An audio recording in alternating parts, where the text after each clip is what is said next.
Oh my god, Gnort! Where have you been in the New 52 universe? And why do you look just like that guy with a dog mask in The Shining?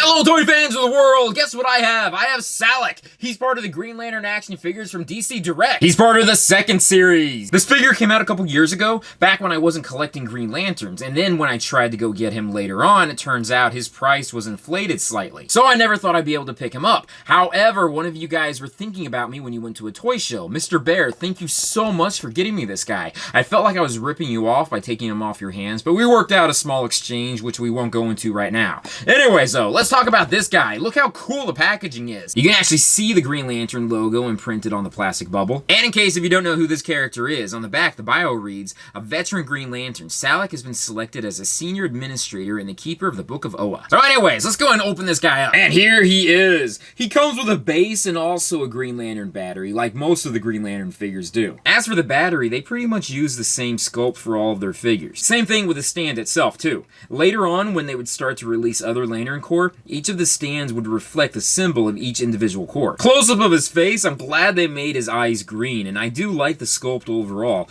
The only problem I'm having is that the color seems way too bright, almost like a pinkish reddish color. In DC Direct's defense, I have seen his skin colored both in orange and this kind of color, so it could have gone either way. It's just that I guess I've seen him more in the orange color than this, and that's why I'm not used to it. They nailed the sculpt for his body. I think they did a great job on this, although I did honestly envision it to be slightly larger. I've always envisioned his arms being larger, where he can reach out to all these different consoles on computers. A view from the back, he's very buggish looking, especially with his very small torso. And his sharp spikes popping out of his legs. Since he's a Direct figure and not a Classics, he doesn't have as much articulation. But for a Direct figure, I feel as though they did do a pretty good job. He has movement in his head, movement in his upper arms, all four of them, elbow movements, upper leg movements, and knee movements. I do wish that they put articulation in his wrists, or at least gave a different type of sculpt for his hands. If you put the battery on, it's just pretty much hanging there like that. Oh my god, you can see his Green Lantern Corps ring. His cylindrical symbol is 3D and is not just painted on. He can stand fairly well on his own without the base. A lot of the figures that came out, sometimes it's a bit difficult to do this,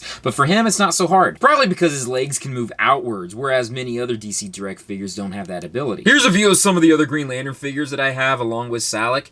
Overall, I do like him. I do like the sculpt. I think that he came out really well. The only thing that I have a problem is the paint app, but other than that, it's not a big deal. Again, Mr. Bear, thank you so much for getting me this guy. I'm going to give him a great home, and I'm really happy to have him part of my Green Lantern Corps. Anyways, thank you guys for joining me in this video. Be sure to check out my Patreon site, my social media sites, my websites, and everything else out there. Peace, love, namaste, and I'll see you guys later. Peace. I have 3 different versions of Kyle Rayner in this mix, and 2 versions of Alan Scott. No coincidence that both of them are my favorite Green Lantern Corps members. Although technically Alan Scott isn't a Green Lantern Corps member, but he was an honorary one in the old universe, so in my head it counts.